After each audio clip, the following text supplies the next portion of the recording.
Hello बच्चों, कैसे हो आप सब।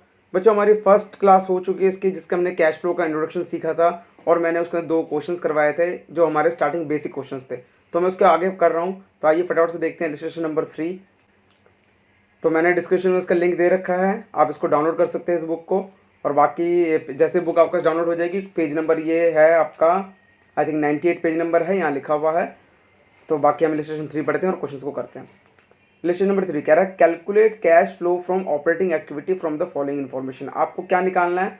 Cash flow from operating activity निकालना है, जिसमें नेट प्रॉफिट है आफ्टर प्रोविजन फॉर टैक्स। अब ध्यान से इस बात को समझिए, यहाँ पर after provision for tax net profit के बाद काटने का वो बता चुका है कि नेट प्रॉफिट में after provision for tax deduct हो रखा है। फिर लिखा है प्रपोज डिविडेंड, लेकिन प्रपोज डिविडेंड उसके बारे में कुछ नहीं बता रखा। तो जब प्रपोज डिविडेंड के बारे में कुछ नहीं बता रखा उसने, तो हम इसको यहाँ इसको लेने का मतलब ही नहीं बनता, तो इसको हम यहाँ से हटा ही देंगे। ठीक है, मेरी बात को समझ रहे हो। आगे लिखा है above net profit is determined after following credit and debit. कह रहा है ऊपर जो नेट प्रॉफिट दे रखा है उसमें ये आइटम क्रेडिट हो रखी है, मतलब प्लस हो रखी है, और ये आइटम डेबिट हो रखी है, मतलब माइनस हो रखी है। और आपके पास डिक्रीज और increase in current asset and current liability detail दे रखी है। इसमें डिक्रीज इन करंट एसेट है, increase in current liability, increase in current asset, decrease in current liability और अदर इन्फॉर्मेशन है, जिसमें इनकम टैक्स पेड है और refund of income tax received है। तो यहाँ पर ये सब कहानी दे रखी है। तो आइए फटाफट से क्वेश्चन करते हैं। मैं ओपन कर लेता हूँ, एक सेकंड दिए मुझे सिर्फ।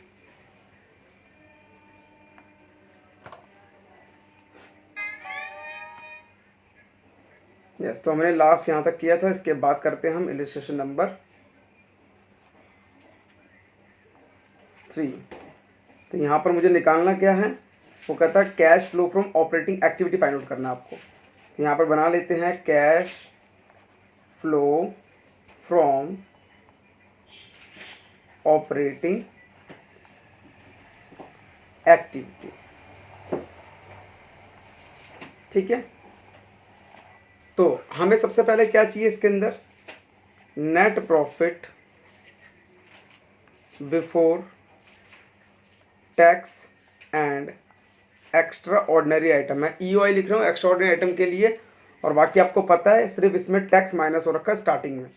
तो इसका हम वर्किंग नोट 1 बना सकते हैं, बना सकते हैं। वर्किंग नोट में क्या आएगा मैंने आपको बताया था, अभी दिखा देते हैं क्या क्या आएगा वर्किंग नोट में।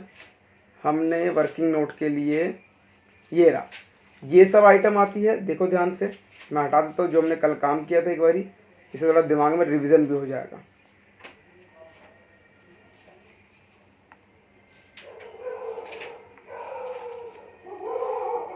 देखिए ध्यान से, तो यहाँ पर क्या लिखा है? ट्रांसफर टू जनरल रिजर्व है, प्रोविजन फॉर टैक्स है, प्रपोज डिविडेंड है, इंटरिम डिविडेंड है, लॉस ड्यू टू अर्थक्वेक है, टैक्स रिफंड है, कंपनसेशन है, ओपनिंग सरप्लस है, क्लोजिंग सरप्लस है। तो ये सब आइटम आ जाती है किसके अंदर?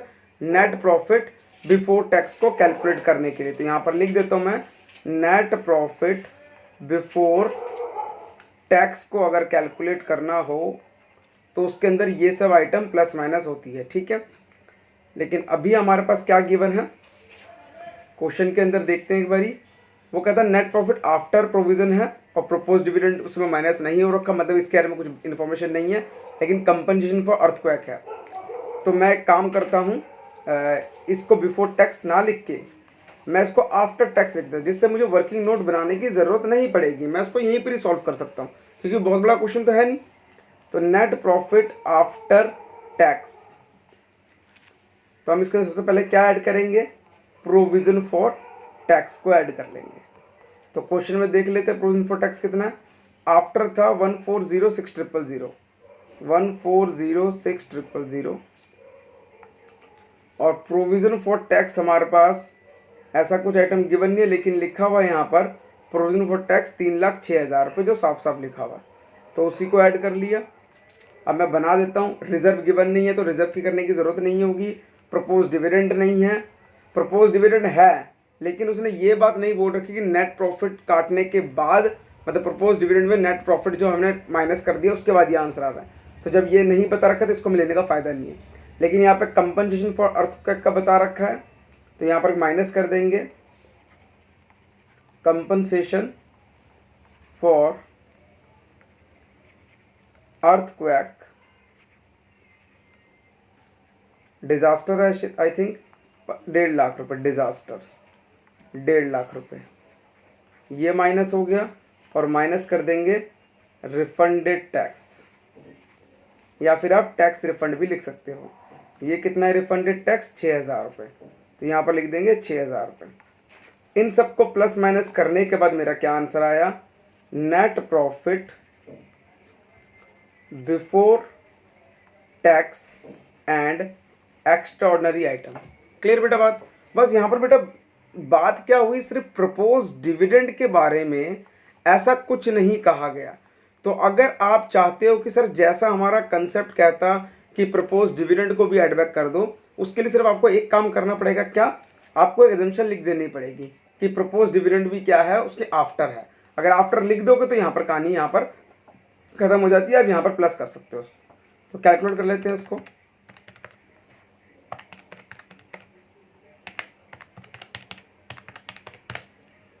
तो ये आ गया 15,56,000। ओके, अब आगे बढ़ते हैं। अब यहाँ पर एडजस्टमेंट यहाँ पर कोई एडजस्टमेंट है, सॉरी। तो adjustment for non cash and non operating item. अब यहाँ पर हम एडजस्ट करेंगे क्या? नॉन कैश और नॉन ऑपरेटिंग आइटम्स को एडजस्ट करेंगे। तो सबसे पहले क्या आता है? डेप्रीशिएशन। देख लेंगे डेप्रीशिएशन गिवन है कि नहीं है। मेरे ख्याल से गिवन था डेप्रीशिएशन। बच्चों देखो यहाँ पर लिखा है डेप्रीशिएशन डेबिट हो रखा है 2,80,000 का। तो यहाँ पर 2,80,000 प्लस हो जाएगा, क्योंकि क्या है ये? नॉन कैश है। ये हमने फॉर्मूला भी सीखा था लास्ट लेक्चर में। फिर यहाँ पर लॉस दे रखा है, देखो यहाँ पर साफ बोल रखा है डेबिट हो रखा है। तो loss on sale of investment 60,000, loss on sale of investment 60,000 रुपये। अब वो आइटम जो क्रेडिट हो रखी है, कंपनसेशन हम लिख चुके हैं क्योंकि वो पहले हो जाता है। Profit on sale on machinery 35,000 है, तो यहाँ पर माइनस हो जाएगा। Profit on sale of machinery 35,000 रुपये माइनस कर दिया, क्योंकि ये किसका पार्ट है? इन्वेस्टिंग का पार्ट, आपको पता ही है। और क्या माइनस कर देंगे? एक और चीज़ माइनस में थी यहाँ पर, dividend receive on investment. Dividend receive on investment भी किसका पार्ट है? इन्वेस्टिंग एक्टिविटी का पार्ट है। तो यहाँ लिख देंगे डिविडेंड रिसीव ऑन इन्वेस्टमेंट। ये कितना है? 30,000 रुपये। बस, और कोई आइटम क्रेडिट और डेबिट नहीं भी, यहाँ पर ख़त्म होगी बातें। तो अब इसको प्लस माइनस करने के बाद हमने पढ़ा था क्या निकलता है? Operating profit before working capital changes. Solve कर लेते, कितना आ रहा है? 15,56,000।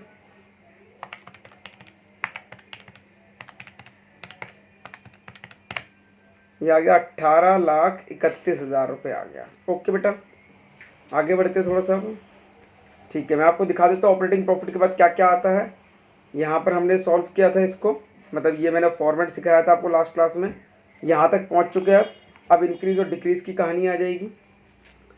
तो यहाँ पर देखते हैं क्या क्या गिवन है हमारे पास। सबसे पहले है डिक्रीज़ इन करंट एसेट। तो डिक्रीज़ इन करंट एसेट, आप मुझे बताइए, अगर मैं किसी एसेट को बेच दूँ, करंट एसेट तो कम हो गया, मतलब एसेट कम होगी, लेकिन पैसा तो मुझे मिल गया, तो इसलिए इसको प्लस कर लेंगे। सिंपल सा लॉजिक। कितना amount? Decrease in current asset 20,000 रुपये। उसके बाद next increase in current liability. Liability बढ़ गई, मतलब लोन ले लिया, लोन लेने पे कर्जा तो बढ़ गया लेकिन पैसा भी मिल गया, तो इंक्रीज इन करंट लायबिलिटी। कितना अमाउंट? ये हो गया आपका 3,02,000 रुपीज़। 3,02,000 रुपीज़। नेक्स्ट है आपका increase in current asset 6 lakh, decrease in current asset 6 lakh. अब देखो करंट एसेट बढ़ा, मतलब आपने कोई एसेट को परचेज किया होगा, तो परचेज करने पे क्या हो गया? हमारा तरफ से पैसा चला गया, तो माइनस कर देंगे इसको।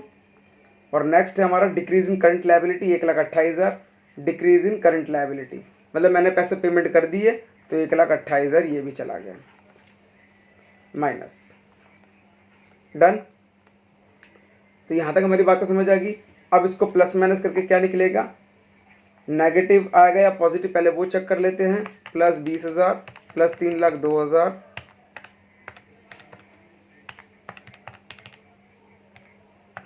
बेटा पॉजिटिव आया 14,25,000। तो ये है कैश जनरेटेड फ्रॉम ऑपरेशन। हमने इसको क्या लिख दिया, कैश जनरेटेड फ्रॉम ऑपरेशन। अब यहाँ पर लास्ट चीज़ रह गई है, क्या चीज़ रह गई है, दो बातें रह गई, इनकम टैक्स रिफंड और कंपनसेशन। आपको याद होगा यहाँ पर कर देंगे माइनस टैक्स पेड, जितना टैक्स भरा, प्लस कर देंगे रिफंडेड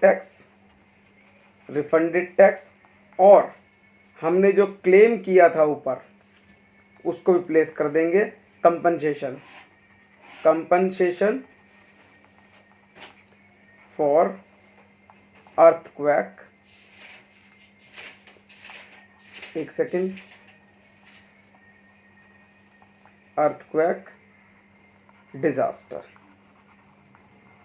कितना अमाउंट वो चेक कर लेते हैं, 2,36,000, 6,000 और 1.5 लाख। 2,36,000, 6,000 और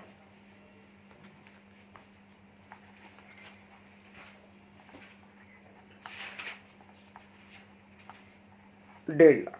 क्लियर, सॉल्व कर लेते हैं इसको।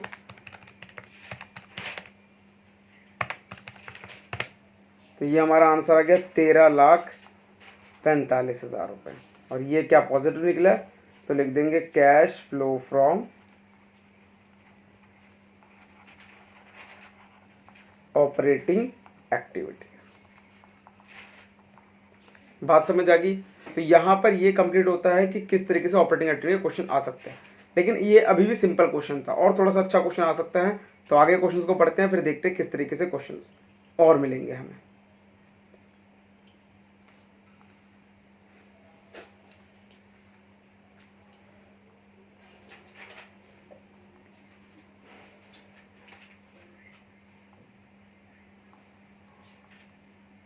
देखो बेटा, मैं एक बात करता है नोटिफिकेशन उसकी एजम्पशंस की।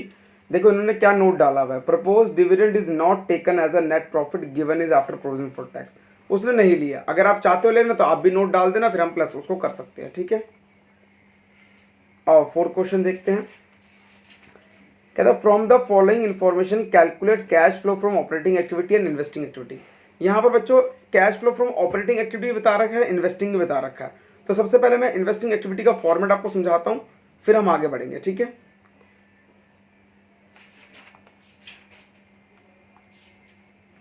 हमने लास्ट क्लास में समझा था इसका फॉर्मेट ऑपरेटिंग एक्टिविटी का, ठीक है। तो आज मैं समझा रहा हूं आपको इन्वेस्टिंग एक्टिविटी का फॉर्मेट। अब मैं बी पार्ट कर रहा हूं, क्योंकि हमने देखा था 3 पार्ट समझाए थे मैंने आपको। फर्स्ट पार्ट कंप्लीट कर लिया था हमने ऑपरेटिंग एक्टिविटी का, अब इन्वेस्टिंग समझा रहा हूं आपको मैं।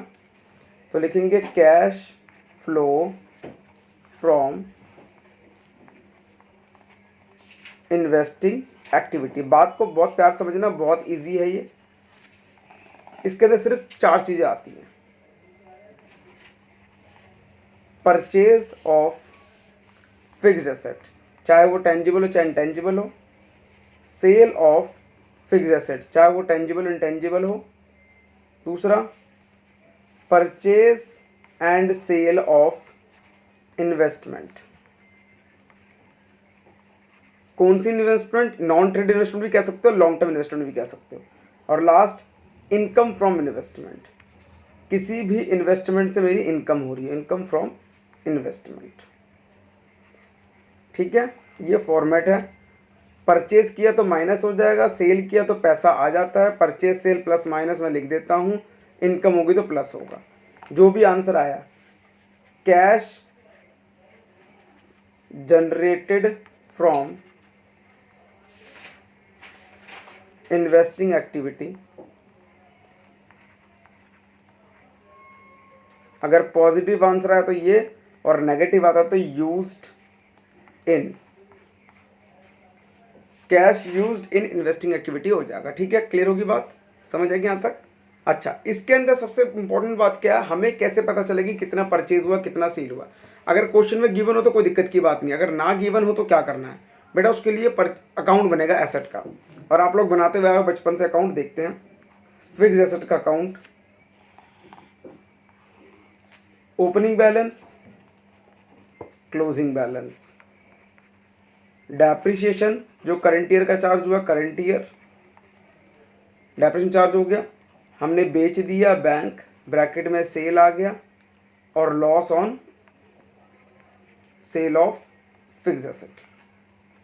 अगर इस तरफ होगा तो profit on sale of fix asset, और कुछ डिफरेंस बचा तो बैंक परचेज।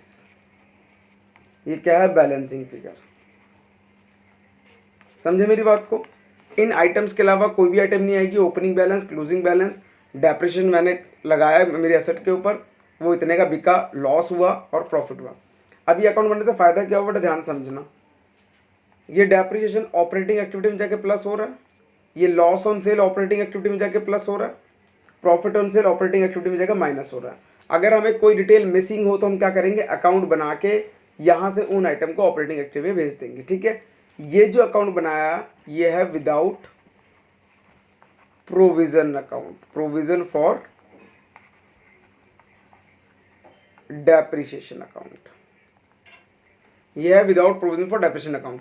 अगर मुझे बनाना हो विद प्रोविजन के साथ तो कैसे बनाऊंगा वो देखते हैं। एक और अकाउंट बना रहा हूं मैं फिक्स एसेट का अकाउंट, और यहां बना रहा हूं मैं एक्यूमुलेटेड डेप्रिसिएशन। चाहे उसको आप एक्यूमुलेटेड डेप्रिसिएशन कह लो, चाहे प्रोविजन फॉर डेप्रिसिएशन कह लो।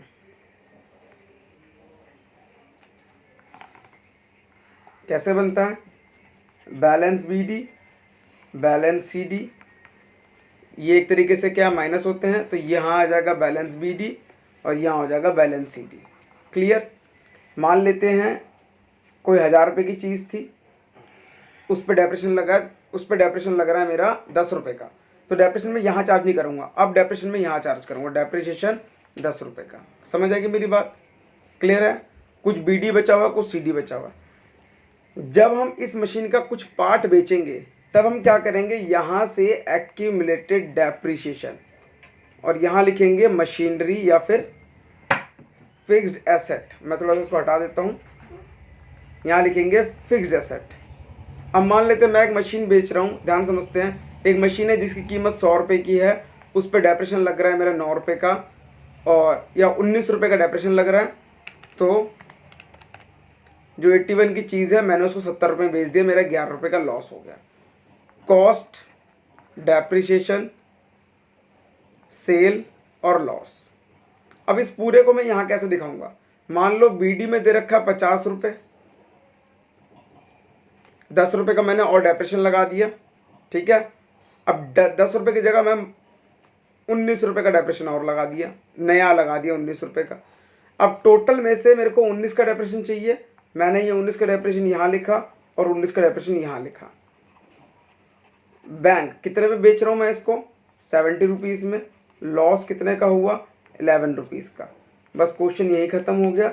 अगर प्रॉफिट होता तो यहाँ लिखते प्रॉफिट ऑन सेल, ठीक है, और बैंक यहाँ लिखेंगे। ये क्या, अगर बैलेंसिंग फिगर बचा तो ये क्या है हमारा परचेज, और इसका जो बैलेंस आएगा वो यहाँ निकाल लेंगे।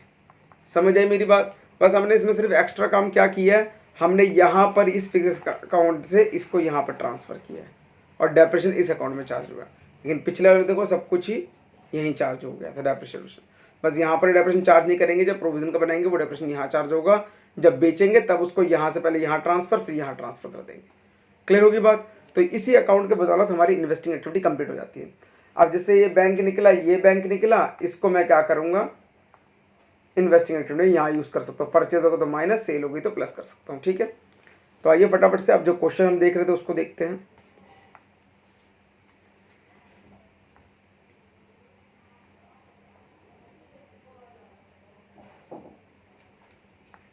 लग तो यही क्वेश्चन रहा है। सेशन 8 पे आ गए, 1 मिनट।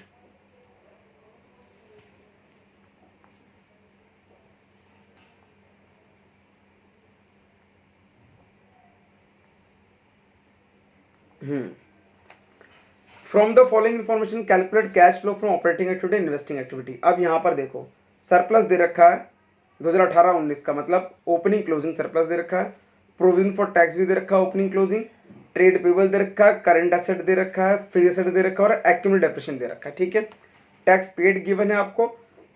और यहाँ बता रहा है एक मशीन है जिसकी कीमत 40,000 रुपये की है, उसकी बुक वैल्यू 10,000 रुपये की है, हमने उसको 4,000 के फायदे में बेच दिया। ठीक है, बात समझ रहे हो?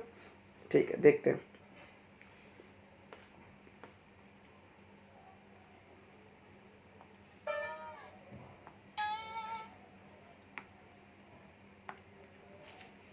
तो यहाँ 4 क्वेश्चन करते हैं। तो मैं यहाँ पर क्या बना रहा हूँ, कैश फ्लो स्टेटमेंट।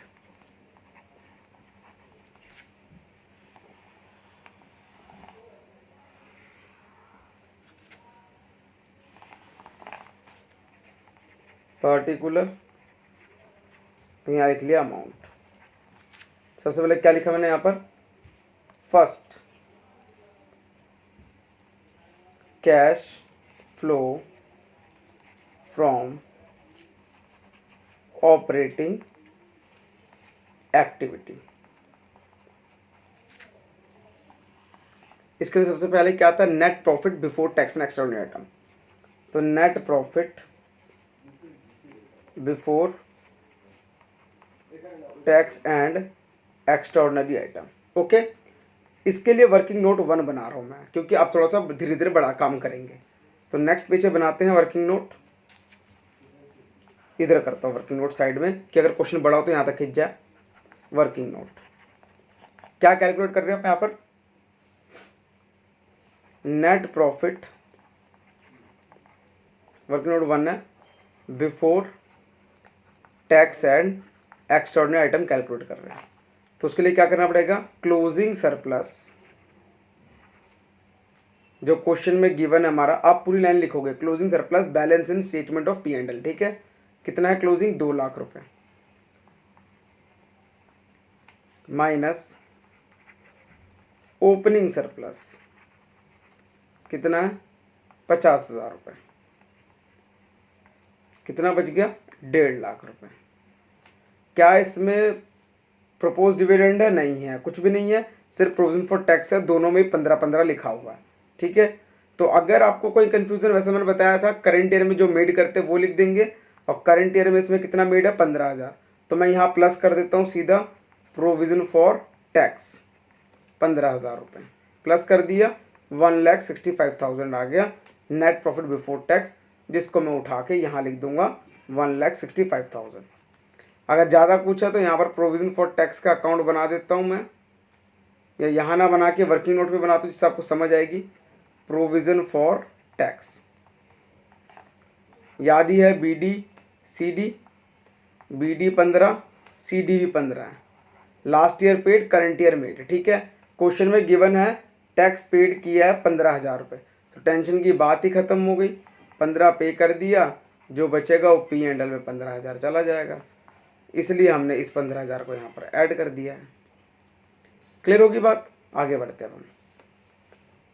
ख़त्म हो गया यहाँ पर, बाकी अब हमारे पास कुछ भी आइटम नहीं है जो हम इसमें एडजस्ट कर सके। देखो, adjustment for non cash and non operating item. कोई आइटम दिख ही नहीं रही क्वेश्चन के अंदर, लेकिन हमारे पास एक एडजस्टमेंट गिवन है मशीन कॉस्टिंग वाली, फिक्स्ड एसेट वाली, तो मुझे क्या करना पड़ेगा, एक अकाउंट बनाना पड़ेगा। आइए, वर्किंग नोट 2 मैं यहाँ बना रहा हूँ फिक्स्ड एसेट अकाउंट, और साथ में accumulated depreciation account, BD balance CD, यहाँ पर लिख रहा हूँ BD बैलेंस, यहाँ पर बैलेंस CD। कितना कितना अमाउंट है, 4,25,000, 4,66,000, यहाँ लिख देंगे 4,25,000 और 4,66,000, और यहाँ लिख देंगे 2,12,500 और 2,20,000, 2,12,500 और 2,20,000। इसका मतलब ये है कि मेरे पास एक फिक्स एसेट थी जिसकी कीमत इतनी थी, उस पर इतना डेप्रेशन इकट्ठा हो रखा है हमारे पास, ठीक है। अब वो कहता है एक मशीन जिसकी कीमत 40,000 रुपये थी लेकिन बुक वैल्यू 10,000 रुपये, मतलब क्या है, कॉस्ट 40,000 और उसकी बुक वैल्यू 10,000। इसका मतलब उसके अंदर डेप्रिसिएशन चार्ज हुआ है कितने का, 30,000 रुपये का। मतलब उस पर एक्यूमुलेट डेप्रिसिएशन कितना चार्ज हुआ है, 30,000 रुपये का, क्योंकि पहले से हमने डेप्रिसिएशन इकट्ठा कर रखा है। आगे उसको 4,000 के प्रॉफिट में बेचा, मतलब 10 की चीज़ कितने बेची, 14 में बेची होगी, माइनस सेल, जो बचा प्रॉफिट 4,000 रुपये। फंडा क्लियर हो गया इतना सा। अब इस पूरे एंट्री को इन अकाउंट में कैसे डालेंगे, सबसे पहले डेप्रिसिएशन कितना इकट्ठा हो रहा है, 30, तो ये चला जाएगा मशीन अकाउंट या फिर फिक्स एसेट अकाउंट कह लो, कितना 30,000, ये उठ के यहाँ आ गया, एक्यूमुलेटेड डेप्रिसिएशन 30,000 रुपये। बेचा कितने में, 14, यहाँ लिख देंगे बैंक ब्रैकेट में सेल 14,000 रुपये। क्या हुआ प्रॉफिट, प्रॉफिट ऑन सेल कितना, 4,000 रुपये। क्लियर, यहाँ तक बातें समझ आएगी, सब कुछ हो गया। अब हमें क्या क्या पता चल सकता है, पहली बात हमने बोला 4,25 में से हम 40 वाला सामान बेच चुके हैं, बाकी बचे हुए भी तो कुछ डेप्रिसिएशन लगा होगा, तो वो निकलेगा इस अकाउंट से। इसको क्लोज करते हैं, 2,20,000 प्लस 30,000, 2,50,000, मैं यहाँ लिख देता हूँ 2,50,000, माइनस कर देंगे 2,50,000 माइनस 2,12,500, तो मतलब करंट ईयर जो डेप्रिसिएशन चार्ज हुआ है वो है 37,500, ये करंट ईयर का डेप्रिसिएशन चार्ज हुआ है। और यहाँ से क्या डिफरेंस निकलेगा, 4,66,000,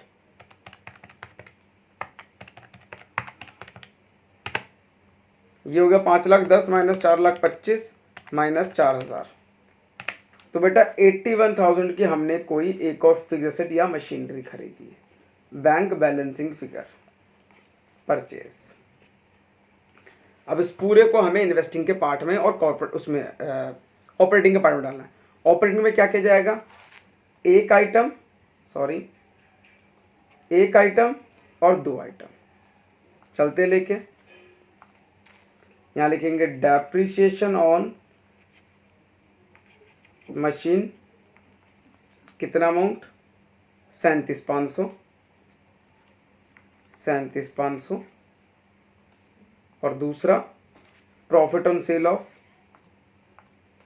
माइनस कर देंगे profit on sale of machine. अब आप लोगों के दिमाग में डाउट ये आ सकता है, सर आपने 37,500 क्यों लिया, ये 30,000 क्यों नहीं लिया। बेटे ये 30,000 का मतलब ये है कि एक ऐसा आइटम था 40,000 रुपये वाला जिसकी बुक वैल्यू है 10,000 रुपये, मतलब तुमने ऑलरेडी उसके नाम का डेप्रिसिएशन इकट्ठा कर रखा है इसके अंदर। और देखो ध्यान से, ये डेप्रिसिएशन यूज़ भी हो रहा है, ये 30,000 यूज़ भी कर लिया, लेकिन इसको तो यूज़ नहीं किया, ये इसके अंदर इकट्ठा होकर चला गया। इस बैलेंस शीट का मतलब क्या है, इसके अंदर ये प्लस है, इसके अंदर ये प्लस है, और ये 30,000 इसमें पहले से इंक्लूड था, मतलब पुरानी मशीनरी का इंक्लूड था जो हमने निकाल लिया बाहर। समझ आ गई मेरी बात, इस वजह से हमने उसको यूज़ नहीं कर रहे। तो यहाँ पर आ गया माइनस का 4,000। अब जो निकलेगा वो क्या निकलेगा, operating profit before working capital changes. Clear point, कितना अमाउंट आएगा, 1,65,000 प्लस 37,500 माइनस 4,000, 1,98,500। अब आगे देखते हैं, करंट ट्रेड पेबल पहले 20 थे, अब 75 हो गए, मतलब बढ़ गया, increase in trade payable, plus कर देंगे इंक्रीज इन ट्रेड पेबल 55,000 रुपये, पहले 20 था 75 हो गया, ठीक है। दूसरा करंट एसेट, पहले 2,30 थे, अब 2,60 हो गए, तो इंक्रीज इन, माइनस कर देंगे इंक्रीज इन करंट एसेट, पहले कितने थे 2,30, अब 2,60, 30,000 रुपये माइनस हो गए। कंप्लीट, खत्म हो गई यहाँ पर बातें। तो यहाँ पर क्या आ जाएगा लास्ट में, कैश जनरेटेड फ्रॉम ऑपरेशन, कितना अमाउंट आ गया, +55 -30, ये आ गया 223500। अब इसके अंदर क्या करेंगे, माइनस टैक्स कर देंगे। कितना टैक्स, मैंने अकाउंट बनाया था छोटा सा, याद होगा, ये रहा, 15,000 रुपये टैक्स दिया और बाकी हमारे एडजस्टमेंट भी लिखा हुआ है ऊपर। तो इस वाले अमाउंट से 15,000 माइनस कर देंगे, और तो कुछ नहीं है, नहीं। अब यहाँ पर क्या आ जाएगा, cash flow from operating activity, कितना आया, -15,000, ये आ गया 208500। यहाँ पर ये क्लोज हो गया। अब सेकंड पार्ट यहाँ लिखेंगे, cash flow from investing activity. क्या क्या गिवन है, कुछ नहीं है, 2 ही चीज़ें थी, आपको पता ही लग गया। सेल ऑफ मशीन कितने का बेचा था, 14,000 रुपये, प्लस हो जाएगा।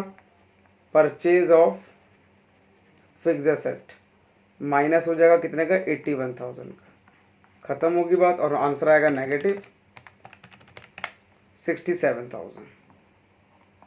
तो जब नेगेटिव आया तो क्या लिखेंगे, cash used in investing activity.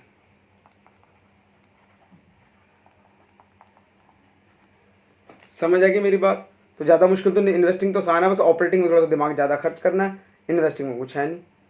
तो यहाँ पर हमारा ये 4th क्वेश्चन खत्म हो गया। आप लोगों को, मेरे को उम्मीद है ये अकाउंट भी समझ आ गया होगा और वर्किंग नोट भी समझ आ गया होगा। ठीक है, डन, आगे बढ़ते हैं हम थोड़ा सा और।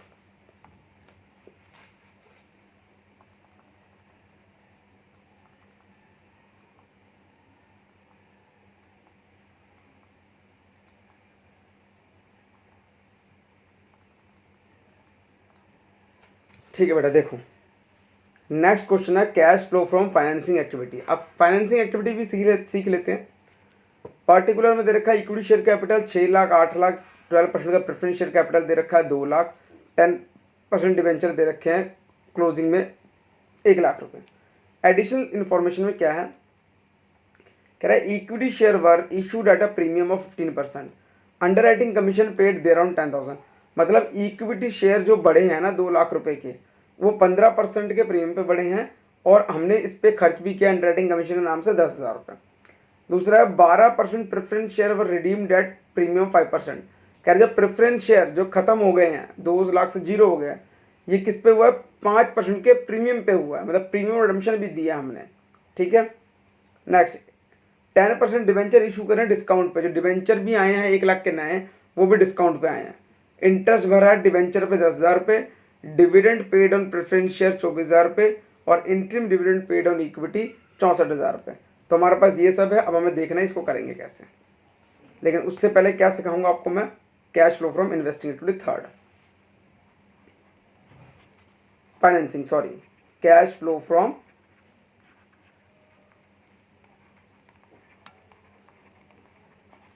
Financing activity. इसका तो बहुत छोटा सा फॉर्मेट है, कुछ भी नहीं है, एक बार देख ही लेते हैं हम। मैं छोटी आइटम लिख देता हूँ। इशू ऑफ शेयर्स, हमने शेयर इशू करा, पैसा आया। इशू ऑफ डिबेंचर, हमने डिबेंचर इशू करे, पैसा आया। रिडम्पशन ऑफ डिबेंचर, डिबेंचर की पेमेंट होगी, उससे पैसा चला गया। Redemption of preference share, preference share को पैसे दिया, वो भी चला गया। तो ये आइटम प्लस होगी, जहाँ पैसे जा रहे हैं वो माइनस होती जा रही है। लोन टेकन, लोन लिया, ये भी प्लस। इंटरेस्ट ऑन लोन दिए, लोन का पैसा देंगे, इंटरेस्ट देंगे। इंटरेस्ट ऑन डिबेंचर, ये भी चला गया। अच्छा, और क्या लिख सकते हैं हम, इंटरेस्ट लोन, इंटरेस्ट, बहुत सारी चीज़ें, बाकी क्वेश्चन आता रहेगा, फिर बताता रहूँगा, सॉल्व कर देंगे। Cash generated from financing activity, negative आएगा तो यूज्ड इन। ये तो मैंने पहले ही पढ़ा हुआ है पॉजिटिव और नेगेटिव का, अगर पॉजिटिव आया तो इस तरीके से, नेगेटिव आया तो इस तरफ से, ठीक है। अब एक मिनट होल्ड करना, फिर हम आगे बढ़ते हैं इसके।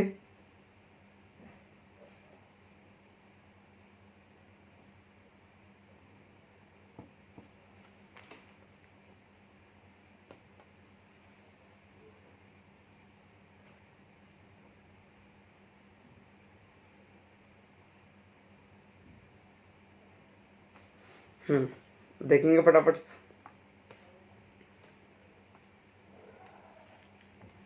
तो फाइनेंसिंग एक्टिविटी बनाते हैं फटाफट।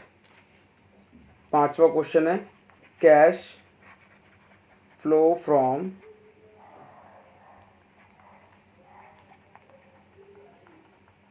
Financing activity.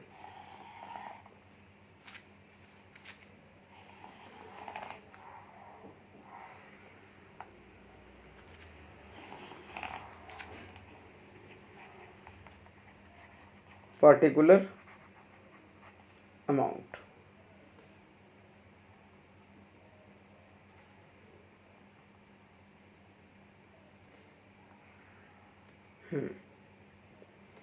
सबसे पहले क्या है, सबसे पहले है इशू ऑफ शेयर्स। 6 लाख से 8 लाख हो गए, ठीक है।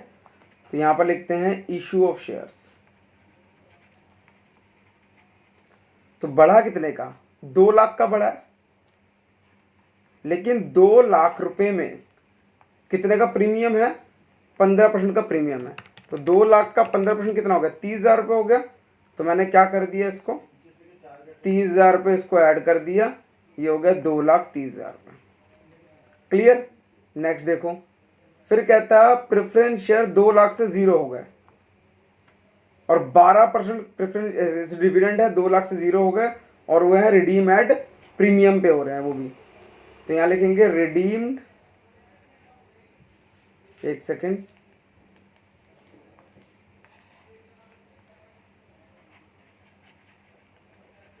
रिडीम, या फिर ऐसे लिख दो redemption of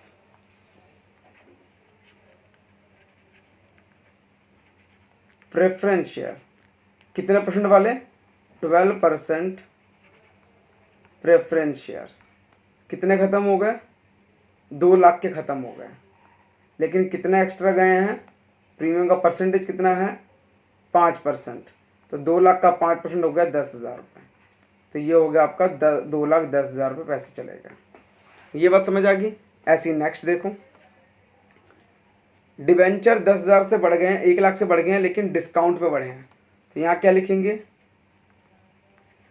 issue of 10% debenture 1 lakh minus कितना परसेंट है डिस्काउंट, 10%। तो 1 लाख का 10% कितना हो गया, 10,000।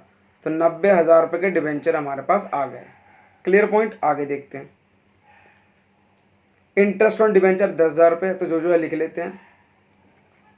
इंटरेस्ट ऑन डिबेंचर 10,000 रुपये हमें देने पड़े। और क्या है, डिविडेंड देनी पड़ी 24,000 रुपये। Dividend paid on preference share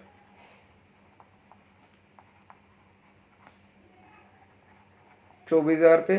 next, interim dividend on equity, interim dividend on equity share कितना अमाउंट, इंटरिम डिविडेंड 64,000 रुपये।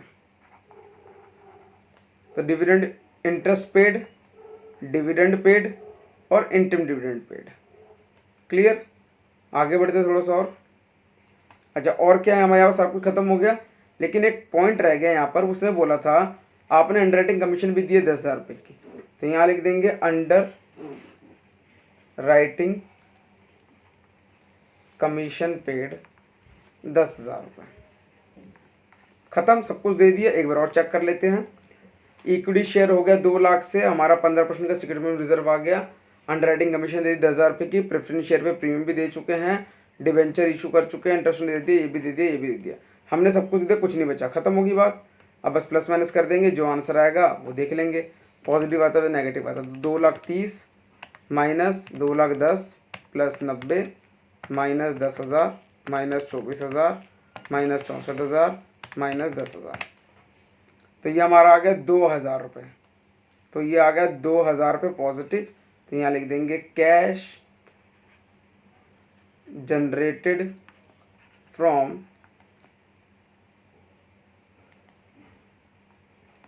Financing activity. बात समझ आएगी यहाँ तक? तो क्या खत्म हो गया यहाँ पर, फाइनेंसिंग एक्टिविटी हमारा खत्म हो गया। तो हमने जो बातें करी थी स्टार्टिंग में वो निकाल लेता हूँ उस पेज नंबर को। हाँ, ये खत्म, ये भी खत्म, ये भी खत्म। यहाँ तक हमने तीनों चीज़ें कर ली। तो मतलब तीनों हमने इंडिविजुअल सीख लिया। अब बारी है तीनों फुल फ्लैज क्वेश्चन की, ठीक है। लेकिन फुल फ्लैज का क्वेश्चन जो है वो करेंगे नेक्स्ट लेक्चर के अंदर, थर्ड लेक्चर के अंदर करेंगे। आज ये तीनों खत्म हो गए, बाकी मैं आपको कुछ होमवर्क देता हूँ, वो होमवर्क कर लेना आप लोग। तो देखते हैं नेक्स्ट क्वेश्चन होमवर्क के लिए आपके लिए सूटेबल है कि नहीं है।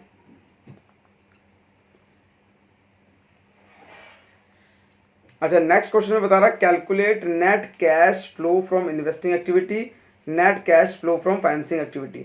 मतलब यहाँ पर आपको ये निकालना है कि cash flow from investing activity कितना है और फाइनेंसिंग एक्टिविटी कितना है। तो ये क्वेश्चन आपके लिए सूटेबल है, आप इसको कर सकते हो, ठीक है। और एक देख लेता हूँ, एडिशनल डिविडेंड, ये सब दे रखा है आपको, पढ़ना नहीं होगा तो नेक्स्ट क्लास तक करवाऊंगा इस क्वेश्चन को। और भी एक क्वेश्चन देख लेता हूँ, ठीक है। ऑपरेटिंग इन्वेस्टिंग निकालना है,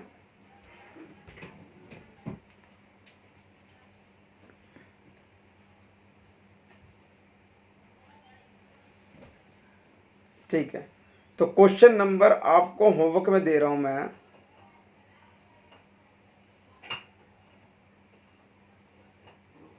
6-7